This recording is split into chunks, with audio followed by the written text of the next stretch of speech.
Good morning and welcome to a new month. July begins with a fresh headlines, with a fresh perspectives and stories already shaping the national conversations. The front pages are filled with developments of governance, the economy, security, and other issues affecting everyday Nigerians. Good morning and welcome to the newspaper review on JDN Radio 101.5 FM broadcasting for all. Happy new month to you and your family. I wish you a July filled with good health, peace, progress, and success in all you do. I am Abiodun Samson, and I will be taking you through the headlines making the front pages of the dailies this Wednesday, the 1st of July, 2026. On the stand with me this morning, I have the Nigerian Tribune, The Punch, The Nation, Daily Post, and The Guardian newspaper. Stay with me as we scan the front pages, examine the leading stories, and bring you the headlines setting the agendas across Nigeria this morning.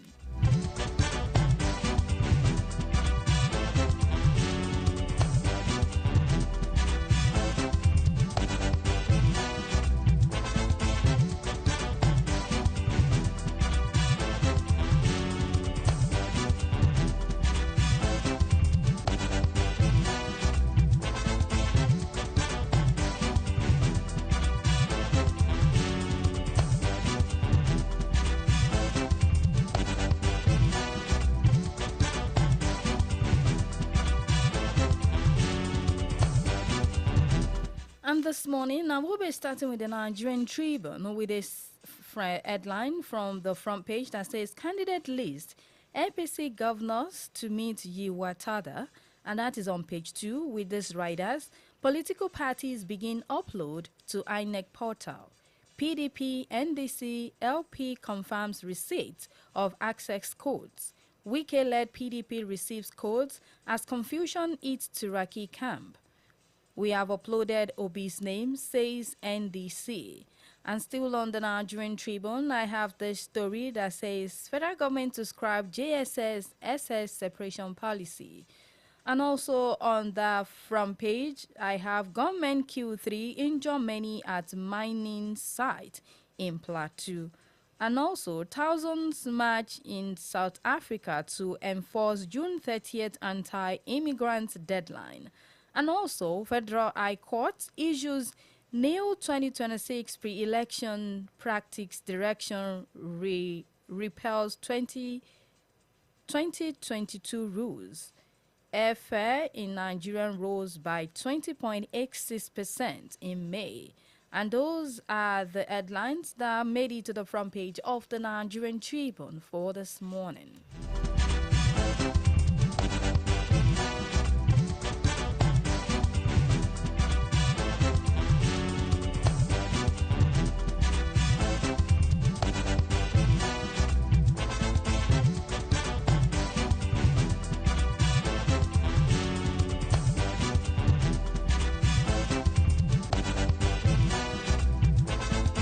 And moving forward to the Punch newspaper with this headline that says xenophobia. Nigerian embassy packed 269 returns as South Africa protests rise. Bono abductions. Parent lists 36 missing children as youth protest. NDC uploads Obi Dixon as INEC restores portal access. Wabara Boots seek INEC recognition for Turaki PDP. 79,323 killed, 34,773 abducted in Nigeria in 6 years.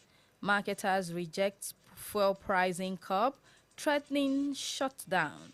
Discon earned 801 billion naira despite persistent blackout.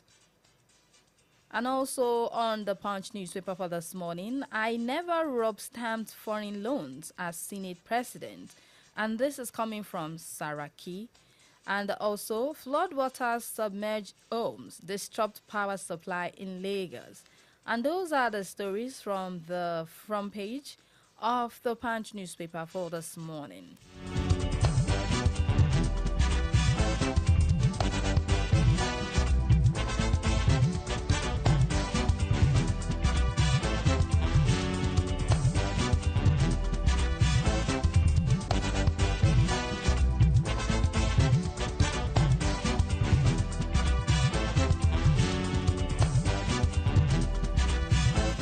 And moving forward to the nation with this headline that says Akpabio, Barral, Abdurazak, Uzodin Mayero on APC list. Anti-migrant rally shut businesses in South African cities. Federal government to phase out JSS-SS separation policy over rising school dropouts. Investor nets 47 trillion naira capital gain in Q1. And this is also another story from The Nation that says, I love akara and roasted corn. I think this is a column. So those are the headlines that made it to the front page of The Nation for this morning.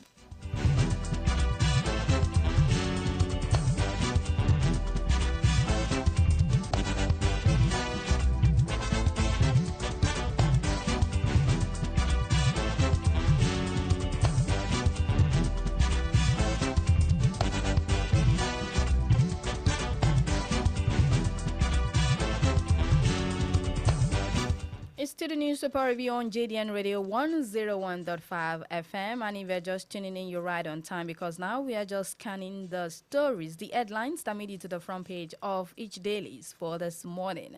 And I have here with me the Guardian newspaper with its headlines that says coastal states worry as floods disrupt Lagos economy amid disease fears. Violent tension in South Africa as federal government evacuates 271 seek compensations for Nigerians. Nigerians are dirty. Kunle Remi blames environmental habits for recurring floods. Outrage as army recruits invade Osun University hostels and assault students. Still on The Guardian, Amotekun parades 28 suspects. Arrest father, 3 sons over alleged kidnapping in Ondo State.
It's to the newspaper review on JDN Radio 101.5 FM, and I will be starting stories from the headline from the Punch newspaper for this morning. I have this headline that says, Xenophobia, Nigerian embassy packed 269 return as South Africa protests rise. The federal government has assured Nigerians still residing in South Africa of their safety, even as fresh concerns over xenophobic tensions and renewed anti-immigrant protests continues to trigger calls for stronger diplomatic actions.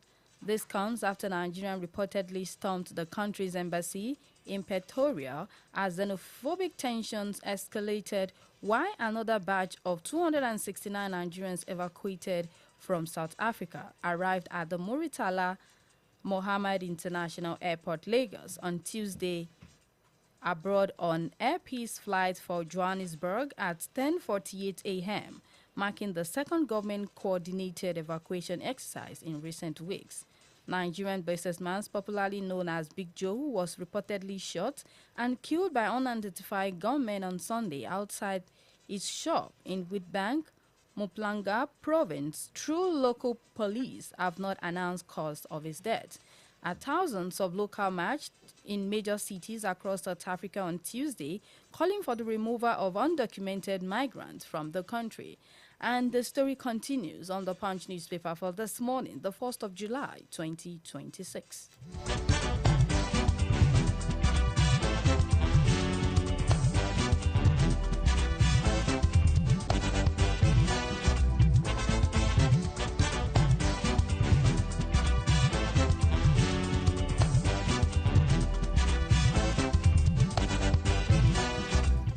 Still on the Punch newspaper, Borno abduction. Parent lists 36 missing children as youth protest. There was tension in Lassa community as Kira Uba local government area of Borno State. On Tuesday, as parents listed at least 36 children missing following a deadly school attack, while angry youth confronted a government delegation sent to sympathize with victims' families. The attack, which occurred on Monday at Government Day Secondary School, Lassa, was carried out by suspected ISWAP terrorists during the National Examination Council examination. The assailant reportedly killed 2 teachers and abducted an unspecified number of students. Following the incident, the state government dispatched a delegation led by the Commissioner for Education, Science and Technology, Abba Wakibe, to the community on Tuesday to assess the situation and commiserate with the affected families. However, the visit turned chaotic when youth and relatives of the abducted students rejected the delegation's address. The angry crowd chanted, "We don't want," insisting that government officials should prioritize rescuing the children. "We don't want any talk, just go and bring back our children," the youth repeatedly shouted as tension escalated. And the story continues on the Punch newspaper for this morning.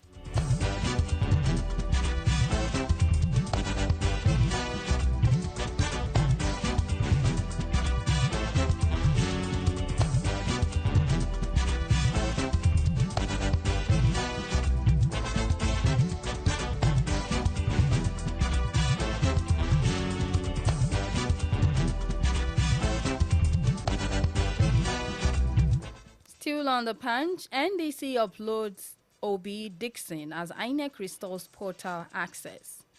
The Independent National Electoral Commission has restored the Nigerian Democratic Congress access to its candidates' nomination portals, allowing the party to upload the names of their national leader, Sirike Dixon, and presidential candidate Peter Obi, despite the ongoing legal battle over the party's status. Dixon disclosed the development in his post on X account on Tuesday, describing it as a positive step after the party filed a notice of appeal and an application for stay of execution against last week's judgment of the Federal High Court in Lokoja. He said the appeal and accompanying application have been served on the Electoral Commission with a covering letter urging it to act in accordance with the law. And the story continues on the Punch newspaper for this morning.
And moving forward to the nation for this morning, the 1st of July, 2026, with this headline that says Akpabio Barao Abdurazak Uzodi Mayero on APC list.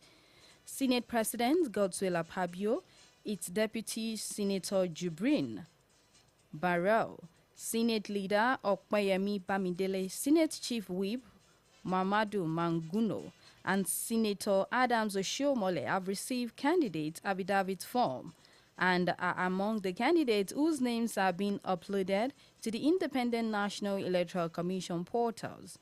It was learned yesterday.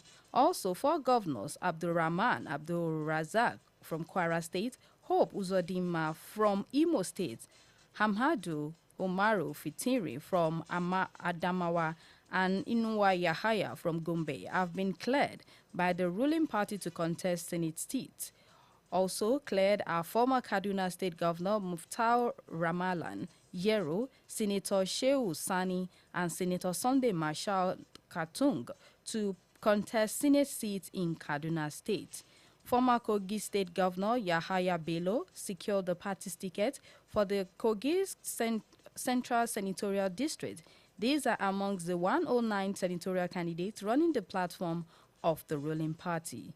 The uploading of the candidate particulars, a continuous process, followed the ratification of the result of the April shadow poll and a careful review of the list in line with the outcome of the primary appeal report and INEC guidelines. And the story continues on The Nations for this morning.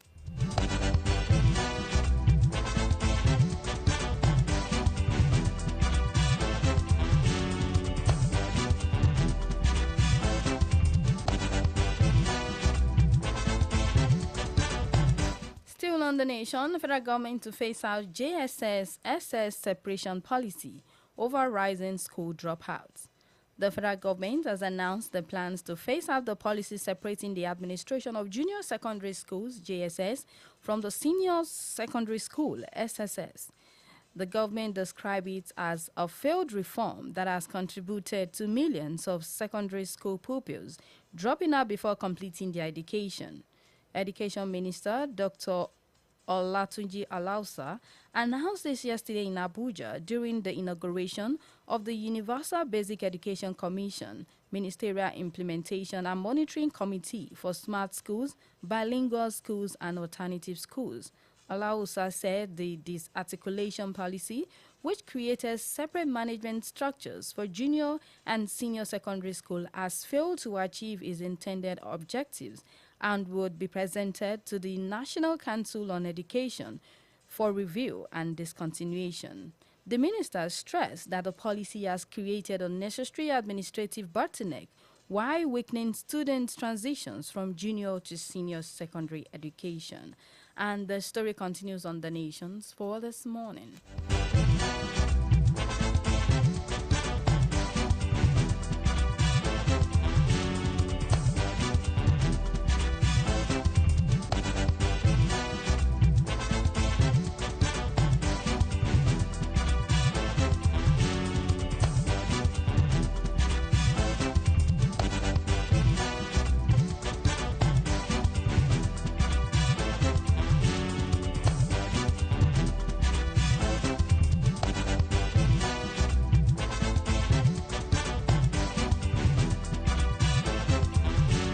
And moving back to the Punch newspaper for this morning, marketers reject fuel pricing curb, threatening shutdown.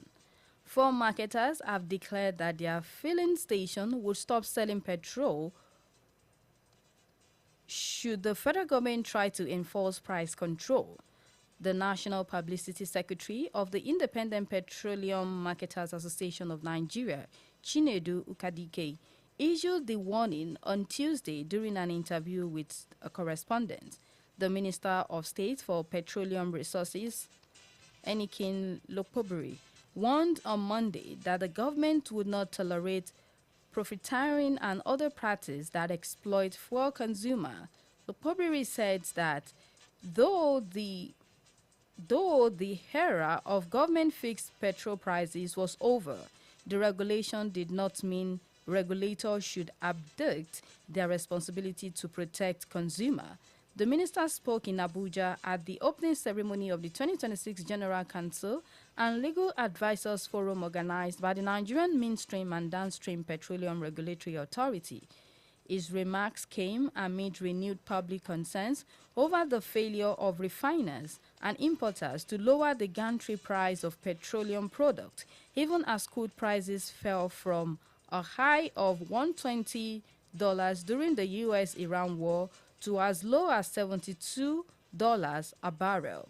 On Sunday, the Federal Competition and Consumer Protection Commission expressed concerns over what it describes as possible consumer exploitations in the downstream petroleum sectors, following the failure of fuel prices to decline significantly despite the sharp drop in global crude oil prices. And the story continues on the Punch newspaper for this morning.